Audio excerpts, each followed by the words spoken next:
Hello and welcome back to CWU Live. We're focused on postal today and we have two very big updates for you. The first, of course, is the EP takeover of Royal Mail, which was approved by shareholders yesterday. The second is the status of pay negotiations between the union and Royal Mail. And we'll have updates from Dave Ward and Martin Walsh on those two issues. And in the studio answering your questions, I have Luke Elgar, a member of the NEC at the CWU. Tell me a little bit about yourself. You used to be a postie, you're now on the NEC. Tell me about those two parts of your career. Yeah, so great to be here first of all, Michael. Obviously a very important time, a crucial time for our trade union and our members in Royal Mail. As you say, postal worker in Southend-on-Sea deliveries. Was on the Young Workers committees and then on the NEC of the National Union as a young worker, and then in a full capacity. Now I work on the I'm on the postal executive and national executives, where obviously, so the postal executive, for those who don't know quite how the structures work, we basically deal with the Royal Mail or parcel force matters, industry matters. The national executive being the general running the union, political matters, and just our functionality in general. And so the NEC, that's sort of like the main authority, isn't it? So on big decisions, you'll have a vote on that. If there's a pay negotiation, that will go to you. You'll vote on whether to recommend it to members, for example. So that would be the postal executive will do the negotiation side of things. That's all very much Royal Mail specific.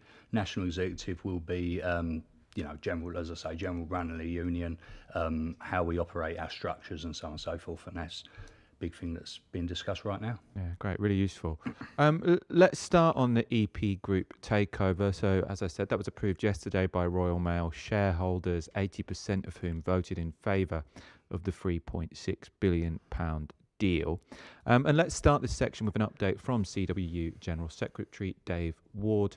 I'll then put your questions to Luke. So if you put those in the comments now, and we'll go to them after hearing from Dave. Hi everybody.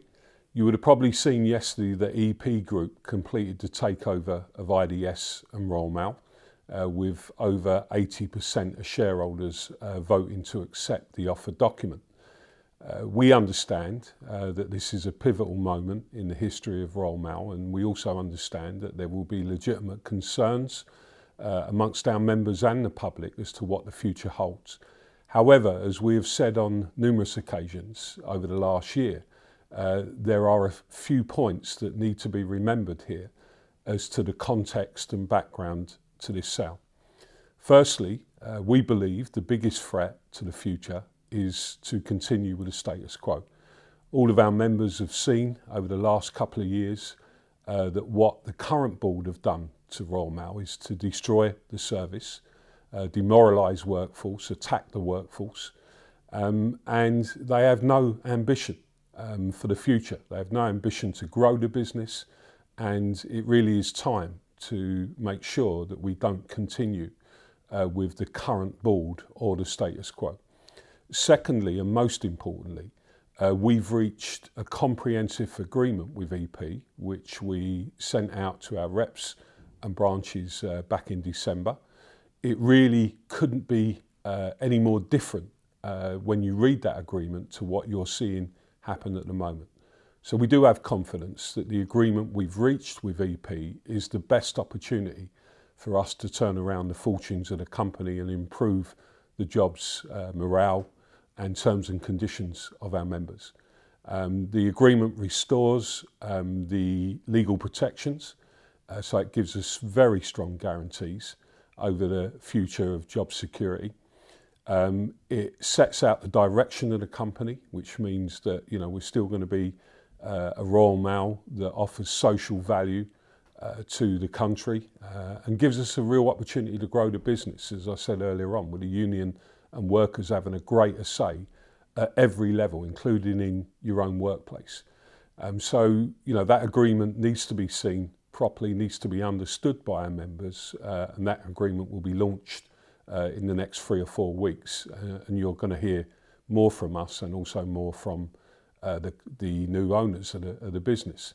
The other thing I think to reflect on for everybody is that whoever owns this business, and we would always rather see Royal Mail in public hands, and of course we've now got the government for the first time since privatisation, taking a golden share and being involved in other ways. When you read the agreement, they got their own agreement with EP Group, which protects our members and protects the country and Royal Mail as an institution. But the other thing that we've always got to reflect on it is that whoever owned it, the reality is that Royal Mail now operates in a permanently changed world of communications. And the challenge for all of us is to find solutions that can grow the business in the future, doing different things, not just parcels. They're going to be important. And we want to continue to deliver letters, but we know that challenge is real. And certainly when I speak to our members in every office that I ever go to or see them out on the street, they understand that. So look, it is another huge moment for the future. Our next step is that we're going to be writing out to every member's home address, probably in the next 2 to 3 weeks.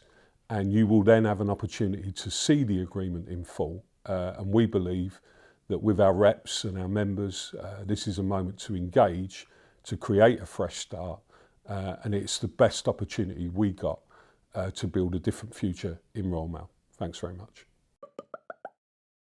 So that was Dave Ward. I'm going to go to some of your questions about the EP takeover. So there's other questions which I think relate more to the pay negotiations, because the pay negotiations also involve sort of broader terms and conditions, don't they? So I'm going to save those for the second part of the show after we hear from Martin. And for now, your comments on the EP takeover. So some disagreement in the chat. Kim Pittman says, may Royal Mail rest in peace. Disgrace the CWU has agreed with this.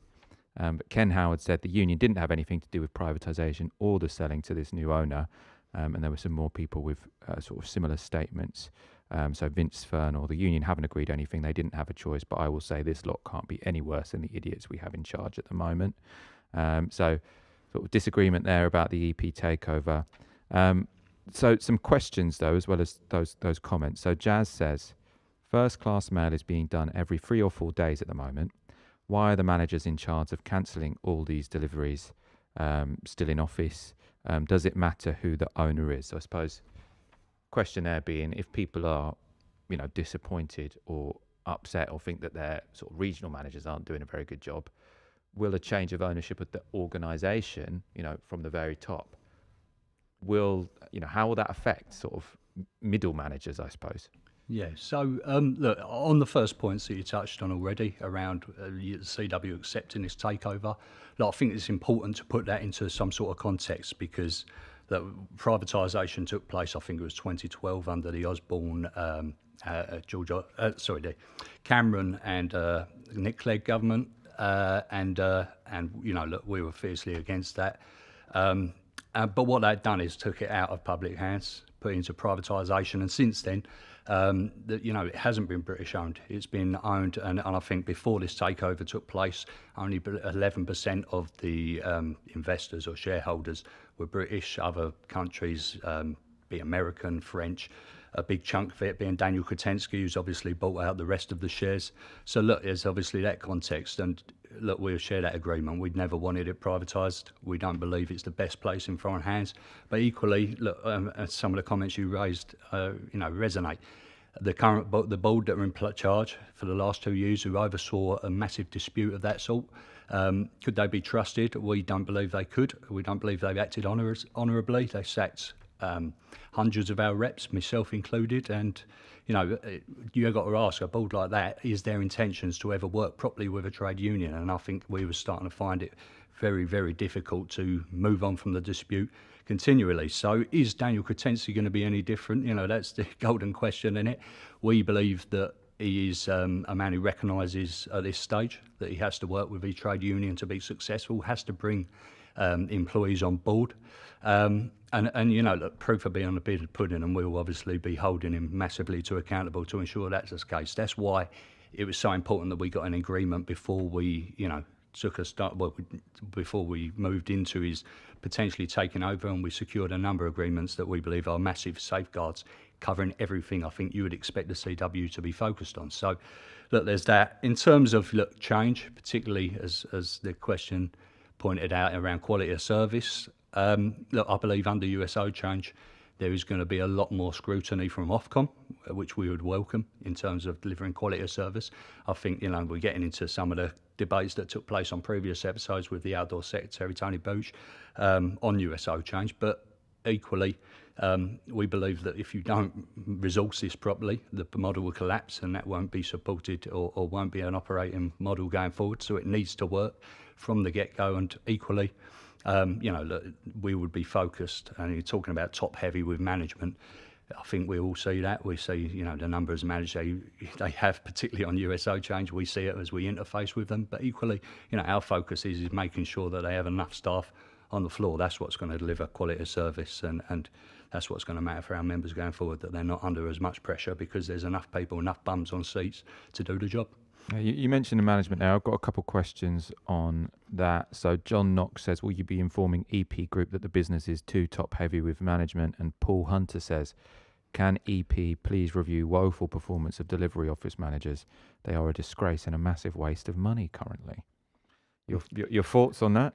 Well, look, the reality is we have some good managers and we have some bad managers, and we as a trade union know that better than anyone. I think the crucial thing is a number of people who were in the business during the dispute at the top level have gone now, including Simon Thompson and a number of key individuals around him. We believe we're increasingly toxic, but that needs to filter down. If there's people who cannot move on, who cannot treat our people right, then that culture of improving culture, that reshuffle must include those people. So, look, a message for management, if you are watching this, that we ain't going to be successful unless you're working with the trade union, treating your people with dignity, and we'll be keep drumming that. That's the drum we'll be playing. And Chris Farrell says, so this is sort of related to the USO. Surely there will be thousands of redundancies if mail is being delivered every other day. And I suppose I want to link this in actually to another question I had, because I was reading, the BBC did sort of a long read earlier this week, or I think it was last week actually, and their big question was, why does this billionaire want to buy Royal Mail? Because obviously last year it lost quite a lot of money. So they're saying, why does this very wealthy man want to buy this company that's currently making a loss? Why does he see this as a good investment? And they said two things, which he thought that the USO reform would save him some money, and they thought that he had an idea that he could make the business more profitable if it were focused more on out-of-home delivery. So sort of having boxes at the end of the road or whatever, where you deliver to the box and people can come with a key or a passcode and get their post out of that. And I suppose both of those, well, the latter, because that's convenient for the user, so you might be sort of more likely to go with Royal Mail than with Amazon. But in both of those as well, there's an idea that he's going to save money, right? Because if you deliver it to a box, maybe that's fewer rounds, and the USO reform is going to save you some money because there's sort of fewer routes to do.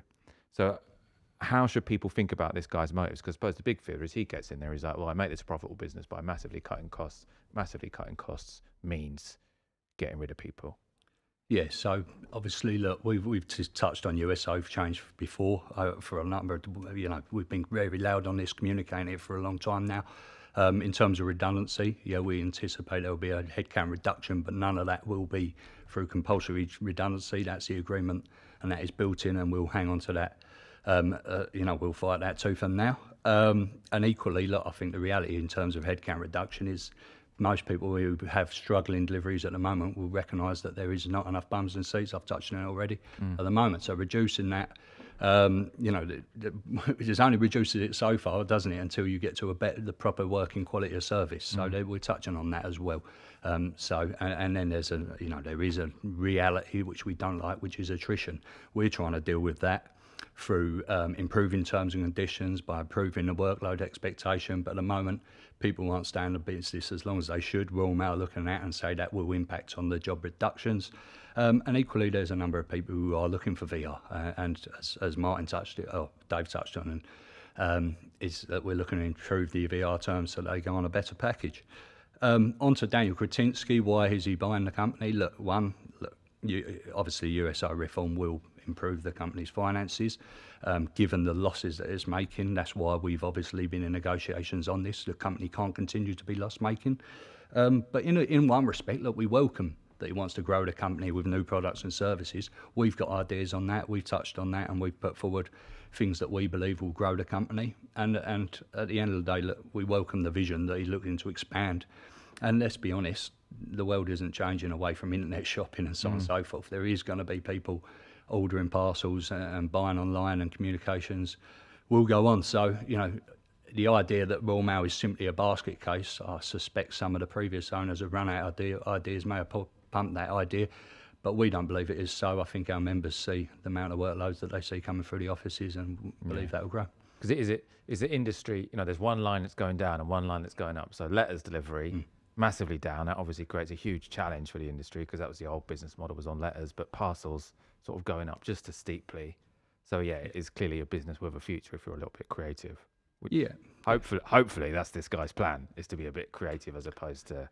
Exactly, and that's the method we're putting forward. You need to grow the industry. I don't think it survives, to be honest, if you aren't looking at growth, if you're not looking at big ideas and moving it forward. And that's where the company have been for a number of years. They were looking at quick wins, shareholder payout in massive numbers, and obviously we've built into the agreement that any profit that's siphoned off of the company, 10% that will go into a trust for our members to protect in their terms and conditions, pay, and so on and so forth. So look, all of the agreements we're reaching, everything, don't think that we've missed anything off the table. We are fully alive to every issue and every concern. There are our concerns as well, and we're trying to box them off in every way. And I've got one more question for you. I should say, it's not Martin or Dave sitting here, so you're not necessarily in all of these meetings. You haven't necessarily seen everything they've seen. But this is a question from Hawkeye Steve. Has anyone yet in the CWU seen the incoming EP Group business plan over the next few years to make this business profitable, or otherwise why buy it?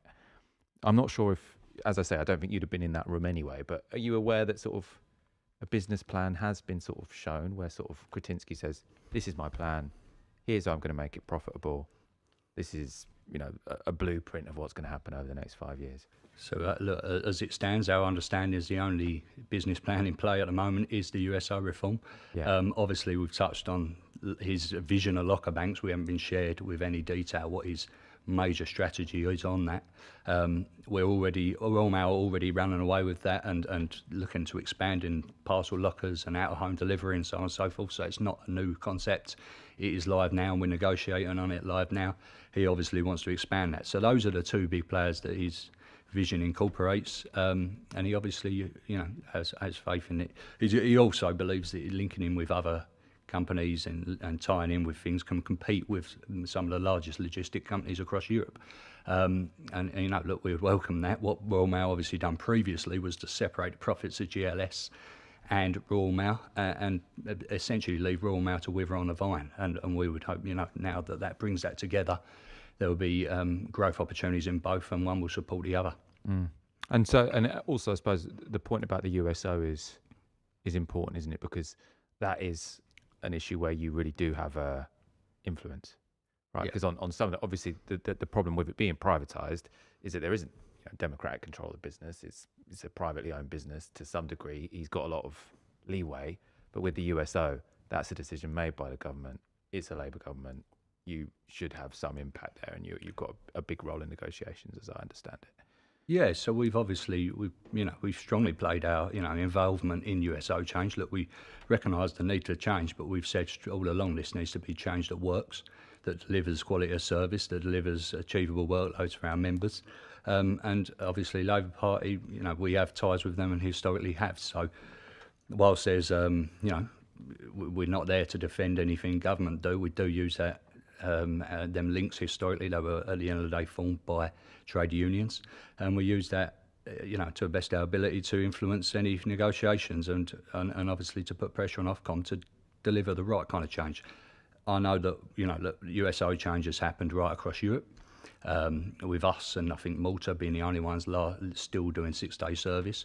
At the moment, we believe that the USO change on the table is the one that works in the best interest of our members in terms of reduction and still can deliver an effective service, but it needs to work, and obviously that's where we've been trying to lean on that. Yeah, no, we've got lots of questions on pay and conditions. So before we go to those, let's go to Martin Walsh, who has sort of an update on how those pay negotiations with the Royal Mail are currently going. And I'm going to update you where we are basically commencing talks on pay. We commenced it on Tuesday. Our agenda and discussions have ranged from basically pay, and obviously CPI is now 2.6. It's going to rise in April to 3.4, and for every 1%, it's worth around £50 million cost of a business. We're determined to get an above inflation pay deal, and we want a 3-year pay deal.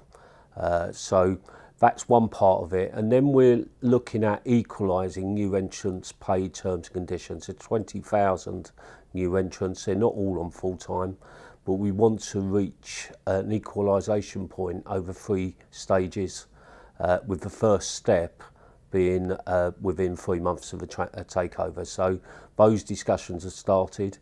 We're also looking at a new resourcing model which resolves retention levels, quality of service, and also staff morale.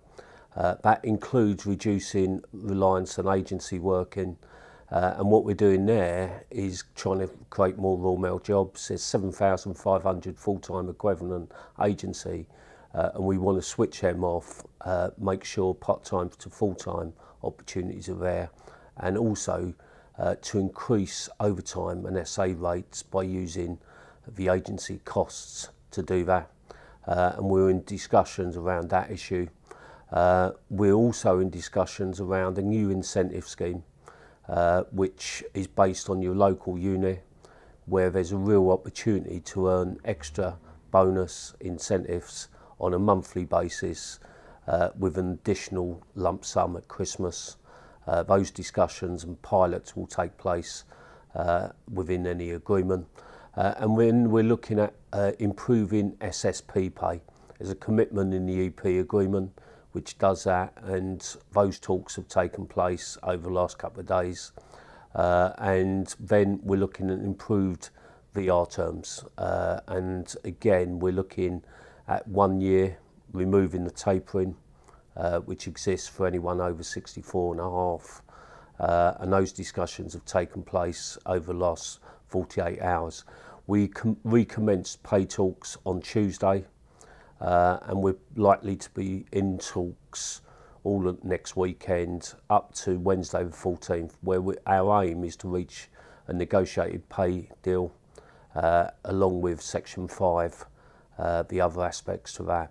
Our aim then is to take that to a postal executive on the 15th and 16th of May, and if they endorse that, we will go to a national briefing on the 21st and 22nd of May of all our branches, all our divisions within the union. And at that point, we're waiting for Royal Mail to be delisted and EP to be the sole owner, the controlling shareholder. Once they are, and we expect that to be around the 30th of May, that will then be subject to an individual member ballot of every single member, and it's down to them to decide whether the deal we've got is the right deal. What we've made clear to the company, there will be no USO deal unless we get the right pay and Section 5 deal, and we won't be shy if we can't get that, is coming back to the members and seeing what they want to do, whether they want to take industrial action to pursue our agenda and make sure we get the right pay deal and a resolution to the imposed new entrants pay and terms and conditions. So we will continue to keep you updated, and obviously we're determined to get the right deal for yourselves. Pay has gone up by 39% over the last 10 years since privatisation, but it's fallen in real terms, and we're determined to make sure pay is a real priority in these talks. So that was an update from Martin Walsh. Someone's saying, why aren't they in the studio now? Two very busy men, Martin Walsh and Dave Ward, who are always up for coming in. So you have had plenty of actually sort of question and answers with them in the studio, which I'm always very grateful for. Really grateful to have you here, Luke. PG tips: get the hourly rate and terms and conditions to the best in the industry. Make the company hard to get a job in. Right now, it's a rotating door, relying on agency staff. Actually, that's a very good comment. Let's actually start with your role. So you're on the postal executive, and as we were talking about just before we went live, So Martin's role as Deputy Secretary for Postal is to go in and have these negotiations. He will then put whatever he has agreed to you guys, and then you on the Postal Executive, you decide whether to endorse or reject that. I mean, presumably you're in constant dialogue with Martin, so it's very unlikely you'll reject what he's come to you with. But from then, you decide as an executive whether to recommend whatever deal Martin has arrived at to members.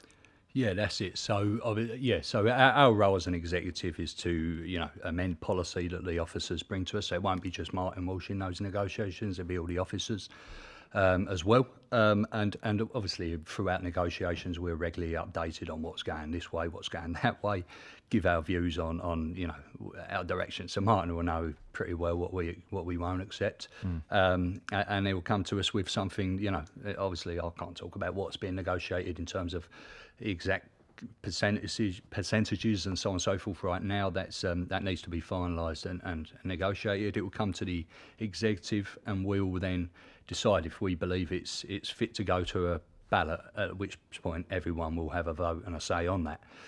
Obviously, what we do when we consider all this, it's very involved. We'll be locked away for for a couple of days, perhaps going over every scrutinising every part of it. And just understanding every detail, but equally we'll know, the context of it. So let's be honest, we've got a big wish list. We're trying to cover off all elements of things that concern our members. So particularly new entrants pay. We're really trying to obviously nail down on that. And I think you touched on the revolving door aspect that we're all fully aware of. If we harmonise in considering, delivery supplement and so on and so forth, that we remain significantly above market, and it's getting that right, including a pay deal, which will be right across the board. So obviously, we're really trying to turn the tide around on this and improve the situation. It's a pivotal moment, I'd say. And there were some questions about timescale. So Martin sort of mentioned it in in his sort of update. So he was saying they're negotiating now. It's not going to be confirmed until, I suppose, Kretinsky and EP Group have formally taken over Royal Mail, which he thinks will be the end of this month. And at that point, it will sort of get agreed by the executive and sent out to members. So what's the sort of time frame where people might expect this deal to actually be reached and go into place? Yeah, so I think we're looking at the end of May for the ballot to take place on any agreement. At which point, obviously the pay deal was up for negotiations from April, so we'd anticipate that would be backdated. So there'll be no loss in pay in that respect.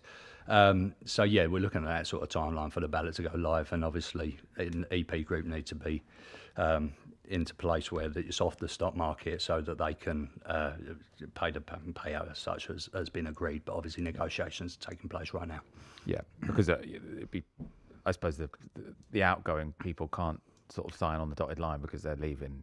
Yeah, that's at the end of the month, right? It doesn't make sense so they're negotiating that, and presumably whoever they're negotiating with in Royal Mail has a direct line to Kretinsky, because Martin's not going to be negotiating with these people thinking that Kretinsky's going to come in and say, actually I didn't agree to any of this. Yeah, so there must be some communication going on. Yeah, so without completely understanding Royal Mail's mad politics, which is, as mad as any politics at times, I think we understand. He's negotiating with people we anticipate to be with the company going forward, and not those people leaving the company. Yeah, that makes a lot of sense. You've sort of spoken to it already about new contracts, but just so I sort of go to a couple of comments to sort of recognise the strength of feeling about this. James Brown, any plans to sort out these poor new contracts out and level up on wages? We shouldn't be paid less for doing the same job. Dean Smith, do they realise how low the morale of people on the new contracts are when they are doing the same job as others but for less pay? No delivery supplements. When will they be matched, if ever?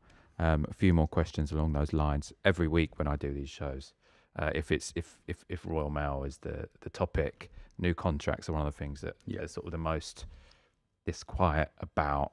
I don't know if there's much you can add beyond what Martin said, which is that they're sort of bringing this up in negotiations, but I don't know what can you tell us? Well, first thing to say is, look, don't ever think for 1 second this isn't top of our priority. You know, it's been our top of our priority since the dispute to resolve this. It was built into the agreement that we would resolve this, and it's taken too long, is the reality, because of, you know, ongoing challenges with relationships.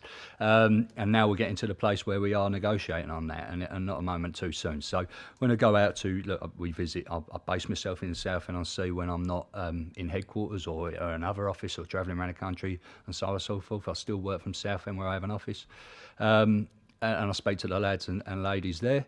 And equally, when I go out visiting other offices, you know, we speak to new entrants' terms, conditions, and we say to them, sorry, that this is top of our priority. We don't say that lightly, and we don't say that as a lie or just to appease people. It is one of our number one priorities, along with pay. And you know, I don't think we're going to be particularly successful as a trade union going forward unless we start to resolve that and start to get that out of the way. So it's a massive one, and we'll fight all the way. And you know, we're looking forward to getting those people on board, because we recognise also that our membership amongst new entrants isn't where we need to be. We want to recruit as many of them into the union. The only way, you know, the best way we're going to improve these terms and conditions for them is for them to join the union. So if there's anyone who's watching who's not actually a member, you know, the message is to join now, not hang about and all that. And our message to our members, our reps as well, is get out there and talk to these big guys.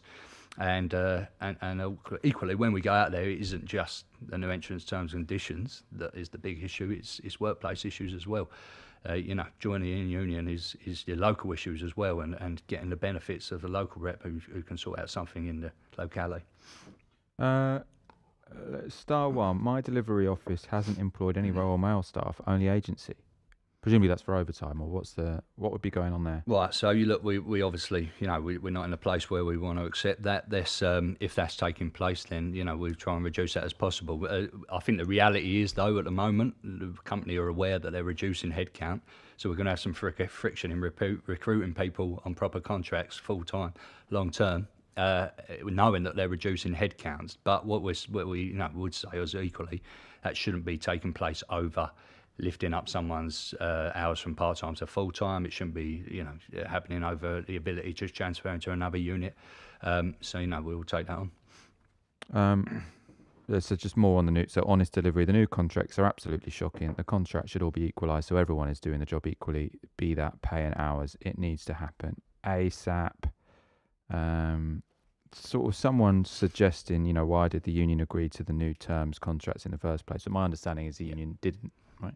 No. Look, they were imposed during the dispute by a hostile board, and we've been committed to resolving that ever since. You know, look, we took a very difficult decision in resolving the agreement without sort of harmonising that prior. But obviously, look, we've been through history lessons over and over.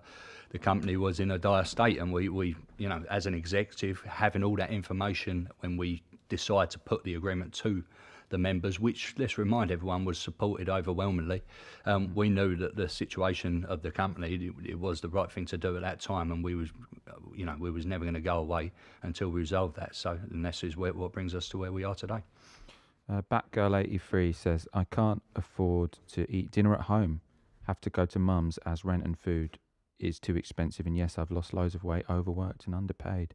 So sort of lots of people saying, no, this deal couldn't come soon enough, I suppose. Yeah, look, I mean, it's really sorry to hear that. And look, as I say, we're committed to getting this resolved as soon as possible. But equally, as a union member, if you are in that hardship, there is a hardship fund, so speak to your branch. You know, we try and support our members in every which way possible. And it's, you know, it's a sign of appalling society we've got at the moment that this is the situation. But where we're going to deal with that, we have to as a trade union. That's what it's about.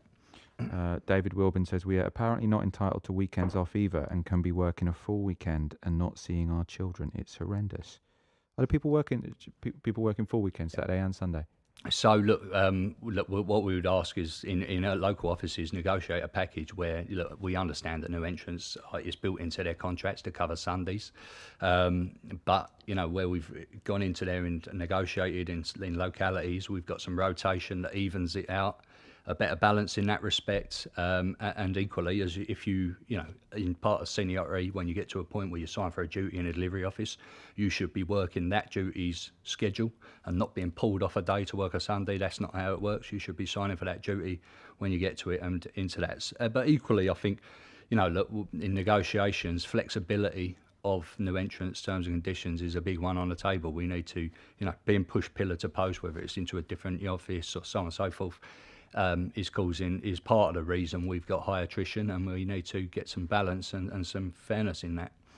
A couple of people were, so someone's show thing says driving around in a 20-year-old van and working every Sunday for a flat rate. There was another question much higher about the EP group takeover and new vans. This has come up a few times as well doing these shows, where people think that the equipment they're working with, and especially vans, isn't good enough. I don't know if that's something you're across. Yeah, so look, I'm aware that there is investment going into electric vans in a number of offices now, but we're also aware that our fleet is knackered in a lot of offices, and particular areas where I'm aware of when the ULEZ charge come into London, suddenly older ones in London were shipped out to areas so they wouldn't be hitting that charge, and so on and so forth. So some offices are just bulked out with terrible vans, and it's unsafe. So if you feel like your van's unsafe, then report it, and look, it pushes Royal Mail into the corner. We know that it ain't easy replacing an entire fleet as big as Royal Mail's, but equally safety is paramount. So I'm aware of investment in electric vans and improving the fleet. But equally, we need to be, you know, where it's simply unsafe. That's the real problem, isn't it? Yeah, so Basco 8808 says, I worked 7 full weekends in a row. Really sorry to hear about that, Basco. That's completely unacceptable, isn't it? What's your advice to someone who has worked 7 full weekends in a row? Can they speak to their local rep, presumably? Well, look, yeah, we we're trying to balance that out as fairly as possible in all units. So, yeah, speak to the local rep and see what arrangements can be done to equalise, to harmonise it, even it out, particularly where, you know, you're aware of other people not working that amount, and you know, and equally what it says, it's built into Sunday, but actually it's flexible working around the week. So, you know, there's no reason you should be working every single Sunday. This is someone, I don't know, it must have been people earlier were sort of encouraging people to become a union rep, and someone said, Batgirl said, yeah, become a union rep and work even harder. Easily. Yeah. What's your take on, were you a union rep? Yeah, of course, yeah. What was your experience? Was it a case of just even more work than you're already doing? Well, look, this is the one thing, you know, no one envies the guys on the shop floor each day in, day out. I'm around them and locally in Southend, and those lads, you know, you see the challenges, people just coming in the door, the revolving door to union offices with challenge after challenge. Some of them you just simply can't help because it might not be relevant, but equally people, you know, see them as their sort of defender in the workplace. So one, it's you know, it's an absolute privilege, and you're doing, you know, fantastic work on behalf of the entire membership and the national union. But equally, let's be honest, it can be a thankless task at times. Let's say, purchased leave. Luke Watts, are there any plans to change purchased leave? My ability to have control over my work-life balance is very important. I'm not sure if that's going to be something you're across, quite technical potentially. So this one we'll pick up later on. It's not one I could answer right now, to be honest. Let's wrap up quite soon, I think. Great to see so much engagement. Do you have any sort of final thoughts for people? Look, I think one is that, you know, I think the biggest one is that we're aware of some of the noise and concerns out there, and the way that we improve Royal Mail, the way we strengthen our union is by getting behind the union, and as challenging as, you know, our task may be at times, we're very confident that we're going to start to turn the tide and start to you know, change Royal Mail into a employer people are proud to work in again. You know, look, when you look at myself, I've got probably 30 years in Royal Mail, so, you know, it's passionate for myself that this remains a job like my dad. When my dad was a postman, and, you know, and my brother, my sister done casual work at Christmas. So it gave us a good life in Royal Mail, and that's where it has to remain, you know. So, you know, I'm very passionate about this being a job that gives longevity rather than, as people have touched on, a revolving door. I know it's a change in society where probably younger people look at changing jobs more often rather than having that job for life that previous generations have. But I guess it's because I come from a postie family. I strongly believe in it, being that job for life that can put a roof overhead, you can raise a family on a job like this. So, I'm passionate about that, and that's why I joined the union. So, get behind your union, get behind your local reps who have an extremely challenging job out there, and if you believe that you can do a good job as well, put your name forward to be a union rep as well. As always, like to finish with that one. Yeah, and so I suppose I'll finish on a personal note, actually, because I move, because I'm a private renter, I move house quite a lot, right? So I haven't really ever had a close relationship. Maybe at work, actually, I know the postie, but because I move house all the time and share with loads of people. But my parents, they've lived in the same place for maybe like 35 years or something. And my mum passed away recently. And there was a moment where the postie came and someone else in the office had told him about that. And so that I gave my dad a hug and sort of brought my dad to tears. And it sort of like really did sort of bring home to you how important it is to have a regular postie coming to people's doors, because they can be there, not just to deliver the mail, but also they're in that sort of really important part of your life to provide support. And I thought it was very moving that, one postie told the other one in the delivery office about that. And so they'd mentioned it to my dad, which I thought was... So if you're watching, if you deliver around Leighton and that was you, thank you very much. I think my dad did appreciate that. I think that's a sign of all posties and and the part of the community they are. And let's be honest, when you speak to our members and see the comments in there, the reason they're so passionate is because they believe in that style of us connecting with the community. Yeah. Luke Elgar, thank you so much for joining me today. Thank you so much for watching and for all your engagement. As I say, lots of questions, lots of comments. We'll keep doing these shows, sort of maximum transparency, and really important to have your engagement here. And I think that's going to be really important, isn't it, when having leverage in that room, when you're negotiating pay and the like, that you've got an active union, that you've got high density, and you've got people who really sort of care and engage in this stuff. Let's wrap up. Someone says, I see Michael Walker more than I see my family. Can you stop appearing on everything? I'm going to take that in as a positive comment, not as a genuine. Can you stop appearing on everything? Thank you for that. Let's wrap up there. We'll see you again next week. Until then, stick with your union.